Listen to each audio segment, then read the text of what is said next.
Next one, and I'm gonna apologize in advance if I butcher the name because next speaker is Polish.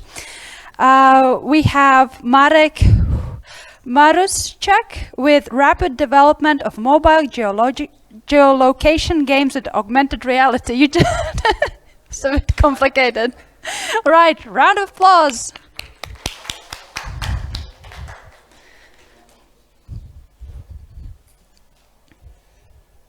Okay, so we pronounce correctly, more or less. It's Marek Maruszczak.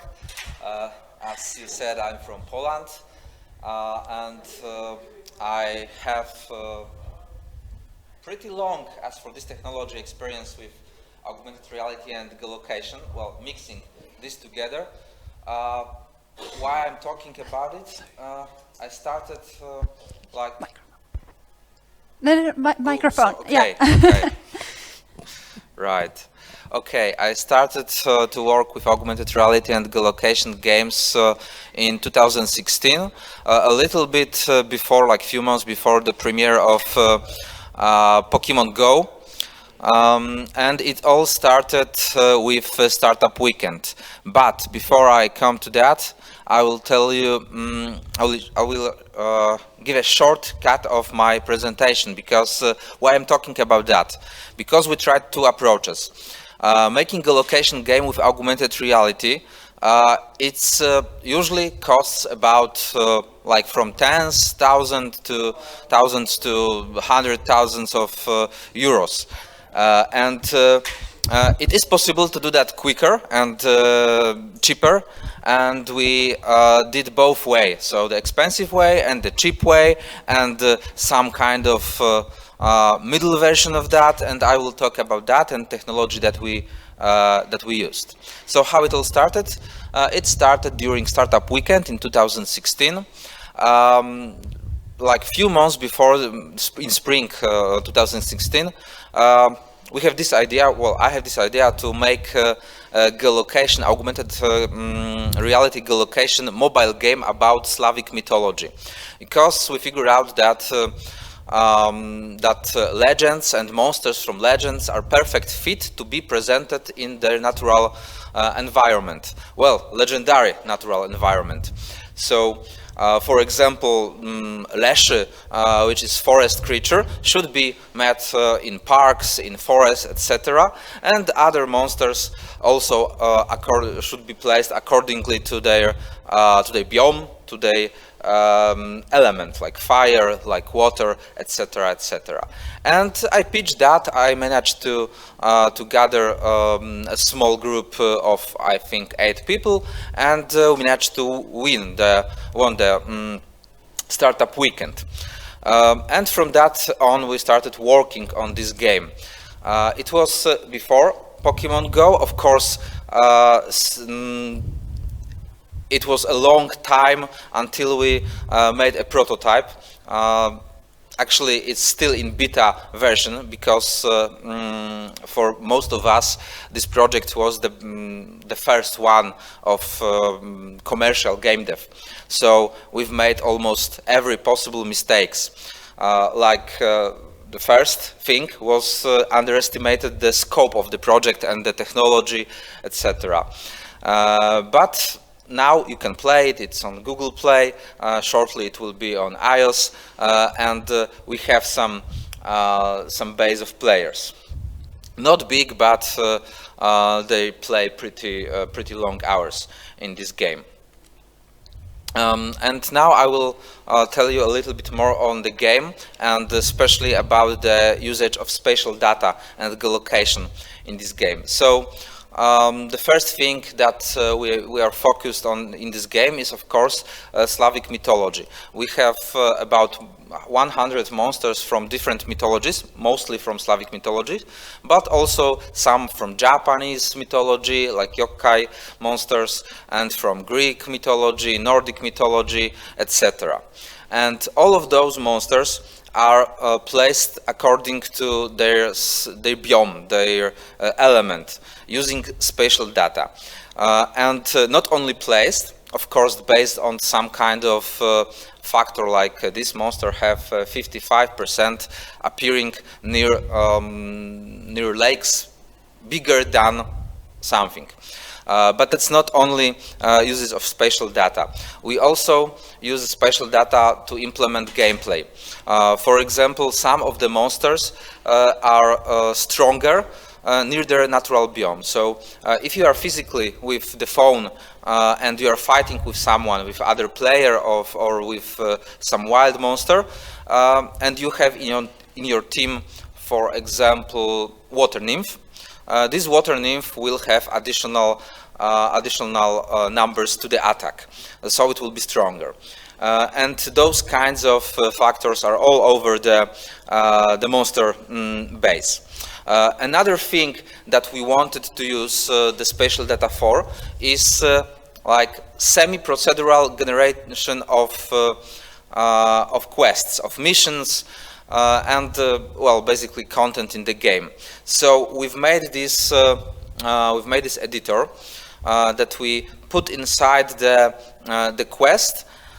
For example, you need to help the baker and bring him the flour from the nearest mill.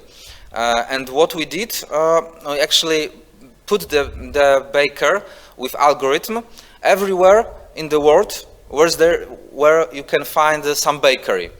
Where certain chance to appear there, so like 55% to appear near the bakery. And when the player with his telephone is near this bakery, then he have a chance to find a baker, and then he need to find the mill for the flour.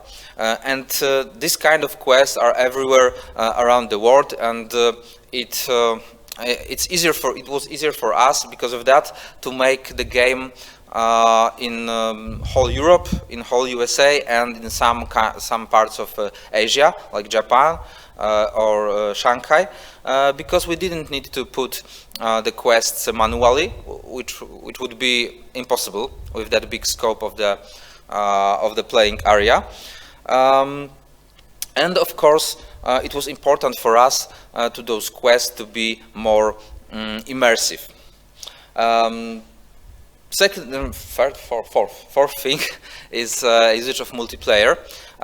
We allow players to fight with each other, to exchange the monsters, and basically to see each other if they want to. Of course, they can decide not to show to other players and not to do PvP whatsoever, but most of them are doing that.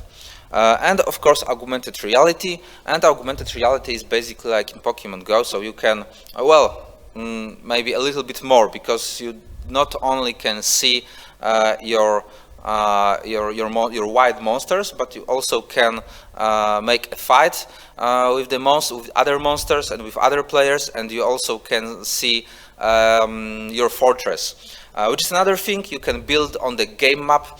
The fortress where you can put inside the monsters, and they will generate money and other stuff, and you can conquer other fortress, etc., etc. And fights itself is based on original Pokemon, so you have well, in our case, you have 4 attacks.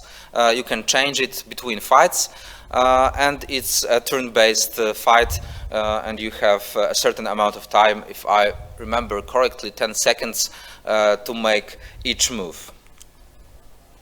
And of course, the augmented reality and the geolocation. When we first published the first version of the game, various companies and people said, okay, that's cool, but rather than playing in your game, we would like you to make a game for us with, and then put something like the Knights or the historic road or the Copernicus or some old buildings, etc., etc. Because of the geolocation being somehow connected to the history and to the cultural part of each given places. So we've made a few historical games with augmented historical geolocation game with augmented reality, and find out that it's perfect fit, because you not only can place a monster, a historical person, a building in correct, cultural correctly environment. For example, a knight near the castle, or in this case, on the my left. So I guess you're right. There's a king. There's a king from Sintra National Palace in Portugal, and you can meet him inside the palace, and you can talk with him. And you can do some quests for them that was ordered by our partner Parks de la Sintra. And another one is a Polish, is Józef Piłsudski, a Polish, how to say it? He was marshal, yeah, Polish marshal, exactly. And the same. The game was made for.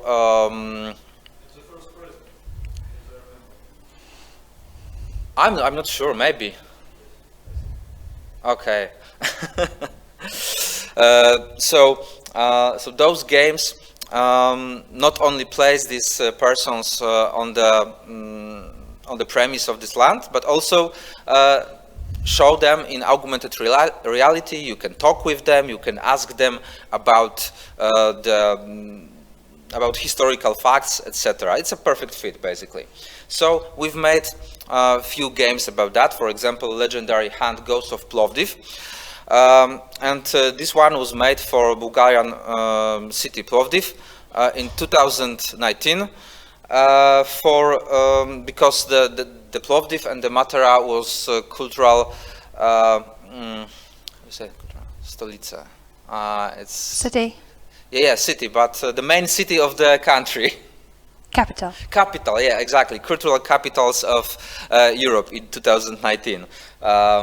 So we've made this game, and most of those games are variation about treasure hunt.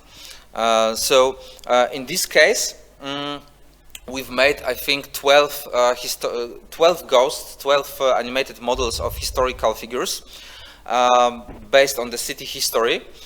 Some of them was famous persons like movie directors. Some of them was the rulers of the city. Some of them was traditional workplaces like shepherds or bakers or winemakers, etc. And player can find these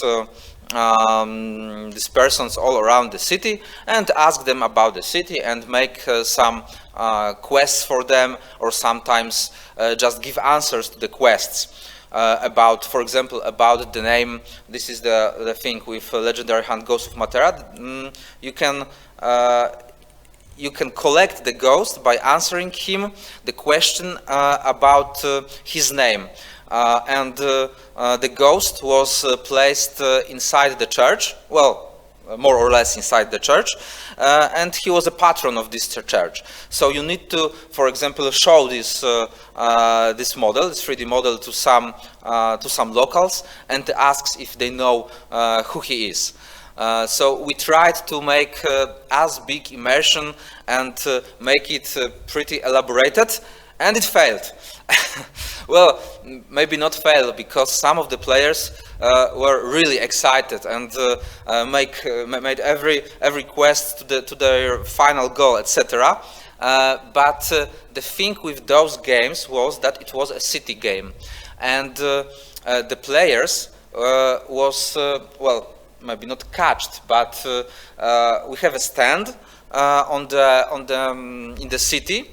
And some people just come to us and said, okay, what are you doing? Yeah, we have a city game because it's a festival, maybe you want to play. And it was too hard for them, because the quest was based on the good old RPG quests. And if you are a player, you will immediately know what to do. But if you are a family with 2 kids and you have 1 phone and you never played RPG, there are a lot of explanation needed. So that one was too hard for a mass, most of the people. But actually the Ghost of Plovdiv was after that, and we made simpler quests, usually with just quizzes. And you need to just answer the question, like find the ghost and answer the question about their location, about their look, etc., about the history. And that was game was easier for the player, and we had bigger base of the players. That one was actually made for hackathon. We won the second prize for this, and this is the mission Stolem. Stolem is a legendary creature from the Poland, and the legend is that he wanted to rest because he was very tired, and he sit on the church that was in being built. So he was he that much want to say thank you to the city that he made a lot of very beautiful sculptures and put them on the historical town buildings. So in this game, player talk with the Stolem and get those sculptures from him, and then like in scavenger hunt, they need to find the building that matches the sculptures, put them like tapping on this correct townhouse, and in the meantime they are learning about the history of this place, because each sculpture is described shortly but historically accurately.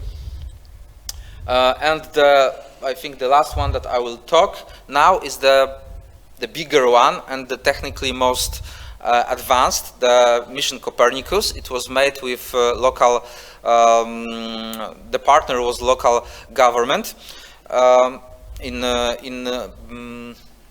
Warmińsko-Mazurskie. It's like a county of, I don't know how to say it in English. Yeah, but like a county, let's say like a county. Like a county. Okay, so the Copernicus was a famous astronomer, of course, and there was a year of Copernicus, and they wanted to have an attraction for tourists that will last longer than like 1 or 2 days. That usually is a case with city games. So we've made a game where you can meet the Copernicus near the castle when he lived. You can talk with him, and apparently he lost all of his astronomical instruments, and those instruments are scattered all around the city. And of course they are designed correctly with historical or more or less historical materials, and they have a description, so you're not only searching for them but also learning.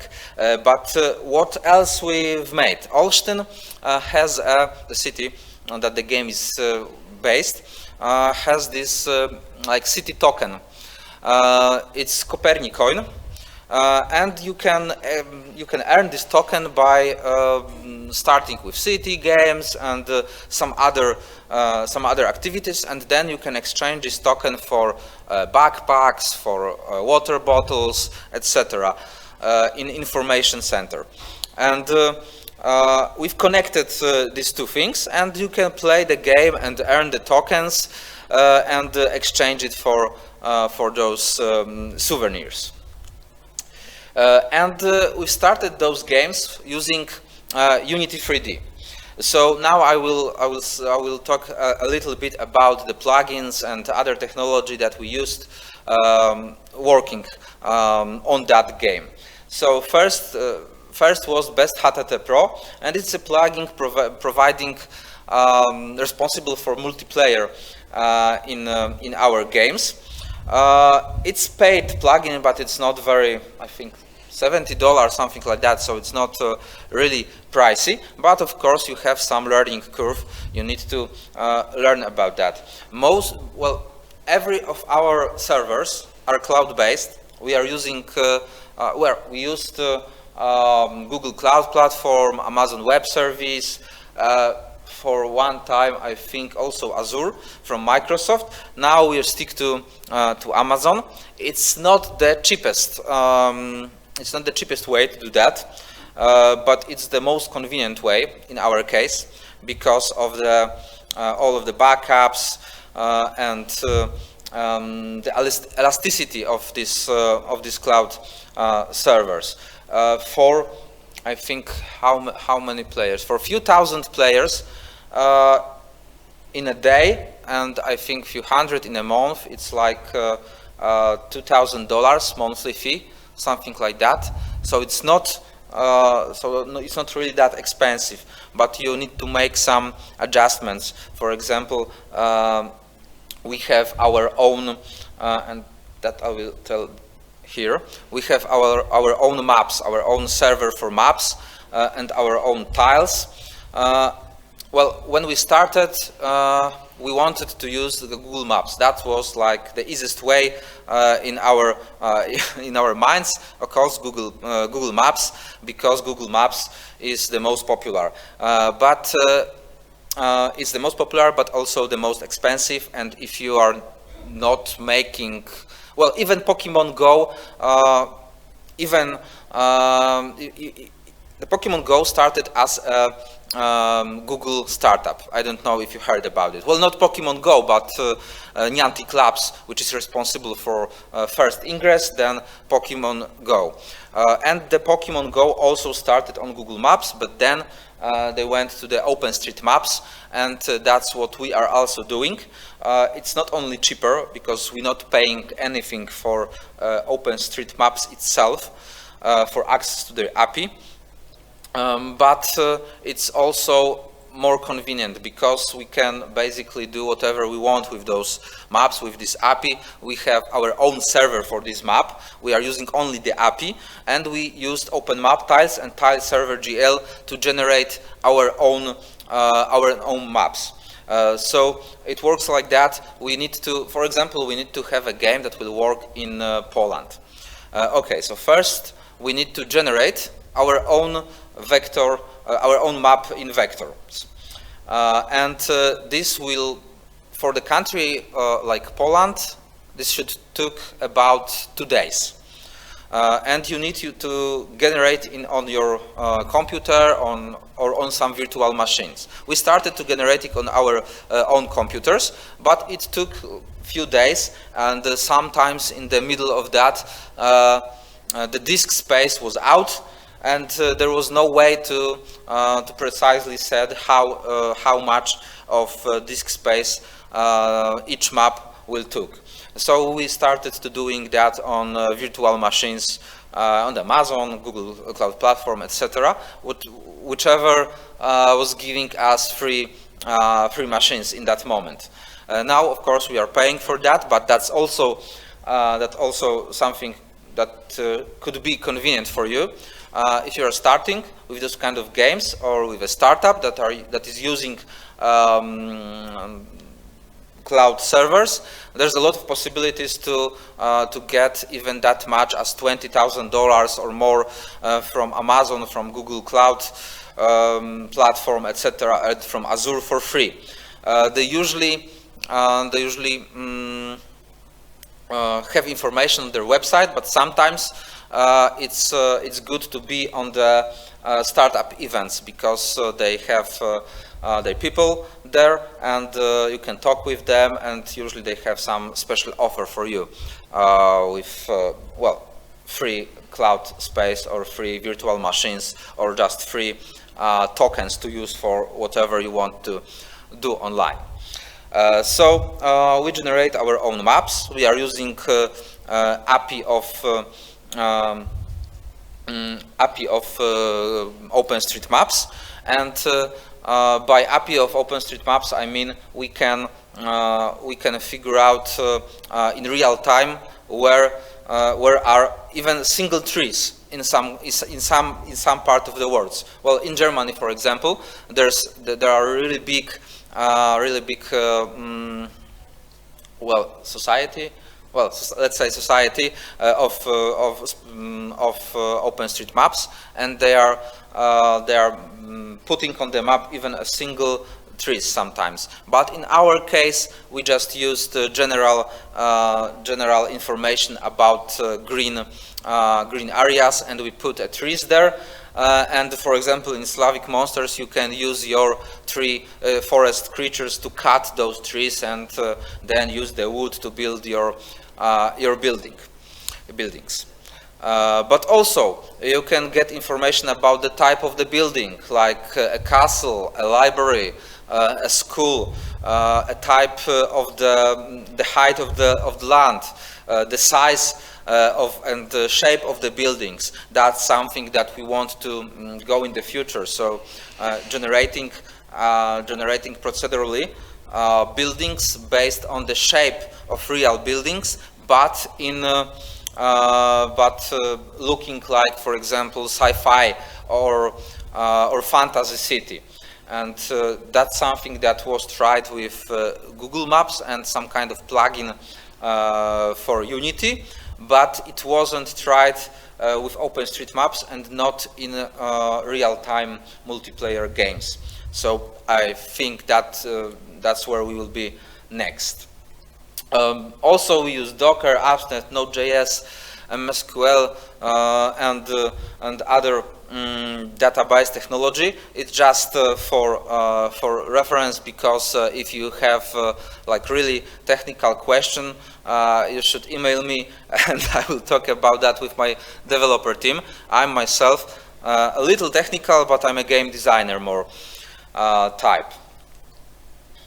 Okay, so we've made this game and we started making other games, and it started to be a little bit difficult to manage, because especially with the clients from different cities and different clients, they wanted all the time to change something, like change the location of monster or historical person, or just correct the typo that they made. Well, sometimes we've made the typo, but mostly them, or change the dialogue option, etc., etc. And that's why we used at the beginning just a Windows Form application to make a desktop application that will connect with our server, and in which we could just drag and drop monsters and point of interest and change dialogues and put missions, etc. And that also was very convenient for the game, for the main game Slavic Monsters itself, because if we wanted to introduce new character or make a whole new quest line, like plot line, we didn't need to update the app. We just need to open our content managing app and put the content inside. Yeah. So using this technology and having a more or less framework based on the Slavic Monsters, usually we spend 2 to 30 days working on this on a new geolocation app with augmented reality. And some of them was just educational routes through the city. Some of them was team building game. Some of them was RPG game, like in case of Slavic Monsters. But the tech stuff, not putting the content inside, putting the content inside, not making the content, because if you want to write a lot of dialogues, etc., that's outside of our role in this arrangement. We just make the part with backend, with the part with application on the phone, and put inside all of the content that we were provided. And that took usually 2 to 30 working days, which put us in a pretty good place, because again we could do that pretty cheaply and still manage to get enough money from that to work and be happy, basically. But the problem started with a lot of clients and with application management, as I said. Even with this content managing system, the desktop app, it started to be pretty hard for the players, for us to make every changes, and not technically, because putting another dialogue option or changing the location of the monster or historical person, or well, basically anything else was easy and was fast. But talking with the client and getting explanation where exactly, okay, you give us wrong latitude and longitude, the model is not compatible because of something, that was really hard and really time consuming. So we figured out that we will make a web-based content managing system, and we did. We started this content managing system as a additional product for our clients. So if we made a game for them, they could change the tags, they could change the location, and with each iteration, we've added something more to that. And at the end, we made a content managing system with ability to make the whole geolocation app. And the service is called GeoGames, and it's basically shaped like a WordPress, but not for websites, but for augmented reality geolocation app. So if you have enough time and enough imagination, you can make your own Pokemon Go, or for example, you can make a Witcher or any other game with big plot, but location based.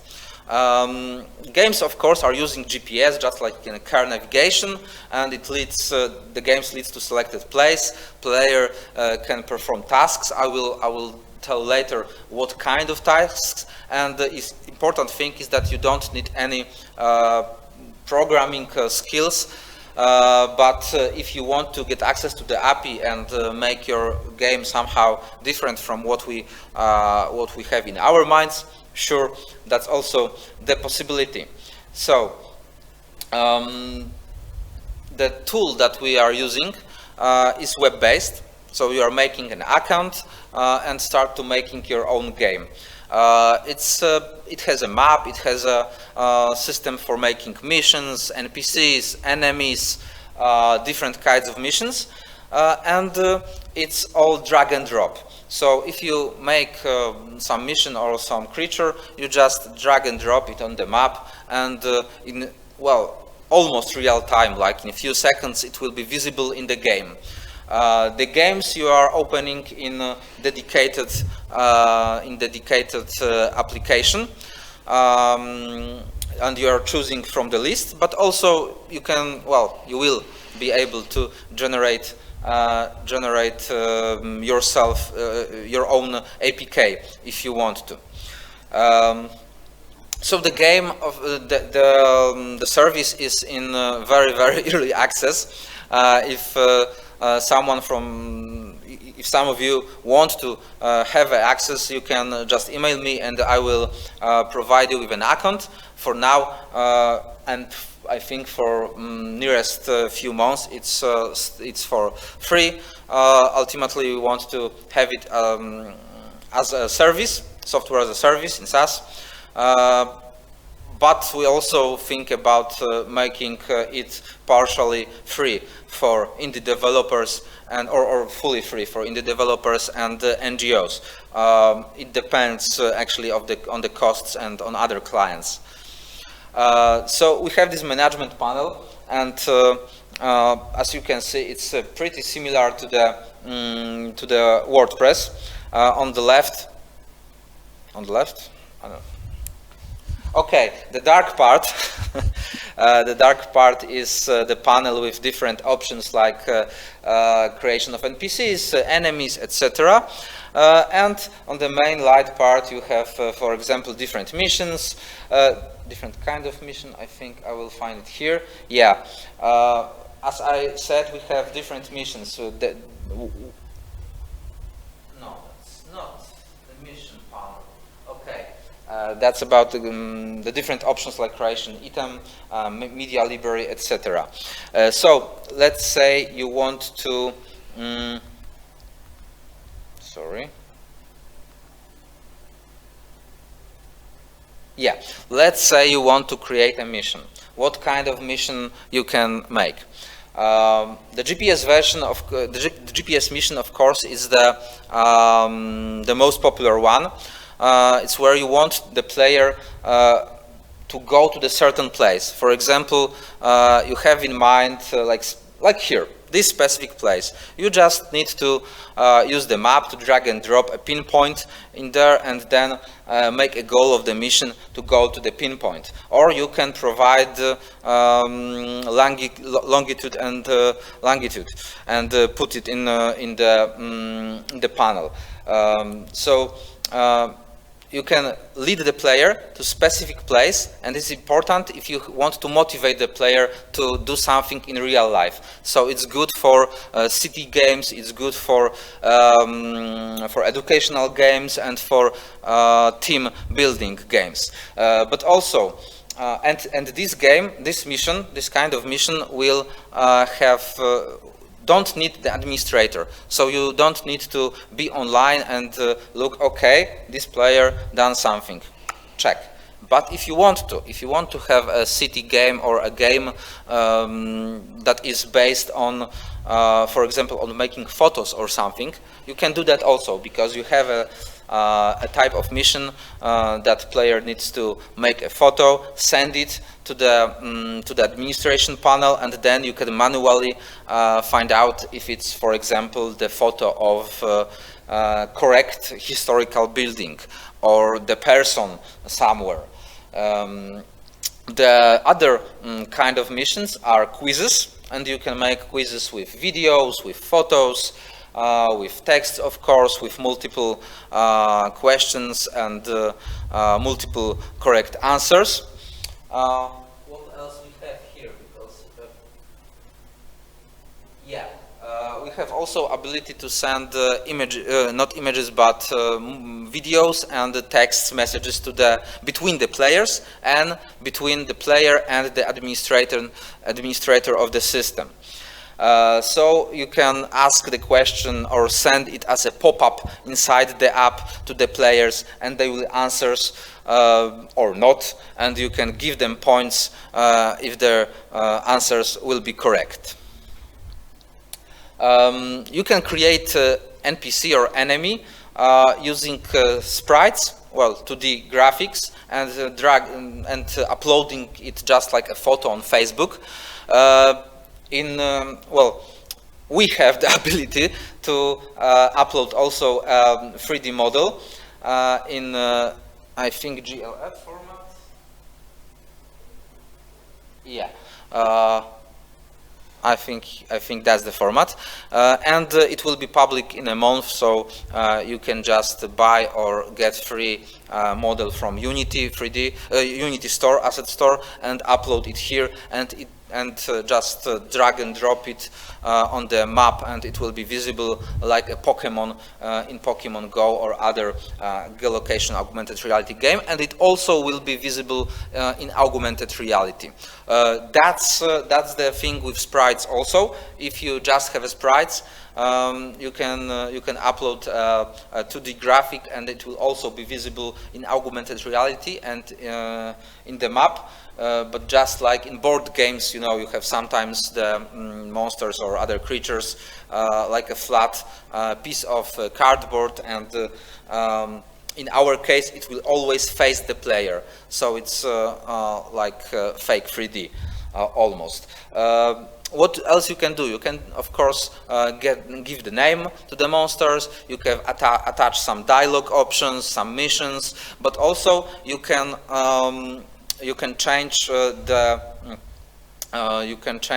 from how many meters the monsters, the NPC, the building will be visible on the map, and also from how many meters it will be clickable, and that don't need to be the same amount of meters.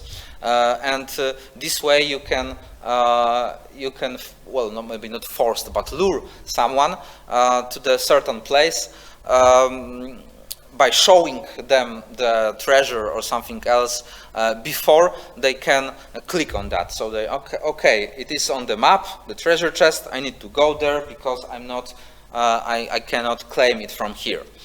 And that's another mechanism based on scavenger hunt. You can manage your players, you can see what they are doing, you can give them information, give them manually points, etc. Yeah, about that I said, but that's how the map in this version of the CMS looks, and this green square is actually one of the NPCs. It doesn't have a miniature based on how it looks, but it will be possible in the future. You have also the search window where you can put longitudinal and longitude or just the name of the place, and it will show you this place on the map. And this is how we are making the plot and the missions and how we are connected them together. This is a block system based on most popular system for making quests, like plugins for making quests in Unity 3D. Basically, you have blocks for NPCs, from enemies, for player, for events, for missions, and you just need to put it there, choose from the list if you create the mission before or start creating here, and put it all together in the right way. For example, you put the monster at the beginning. Let's say Clawbook. We have a Clawbook here, and to that Clawbook you attach the dialogue options, because when player will find this Clawbook on the game map and tap on him, the player will see the dialogue options. And next to one of the dialogue output, for example, well, we are connecting the player to the Clawbook, and the player have two answers, yes, no. And to the yes, we are connecting the block with mission about rescuing the family of Clawbook, let's say, or finding the treasure, or any other thing that you can only imagine. And in this way, you can make like really long plots lines. As I said, if you have enough patience, probably even the Witcher-sized plot. And that's how the game looks for now inside the app, in the mobile app. The games all are listed inside the app when you are opening it, and you just need to choose or search or sort on the game lists. In the future, like I think in 2 months, we'll be adding the ability to generate separate QR code and link to your game. And of course, on some clients can generate their APK on virtual machines.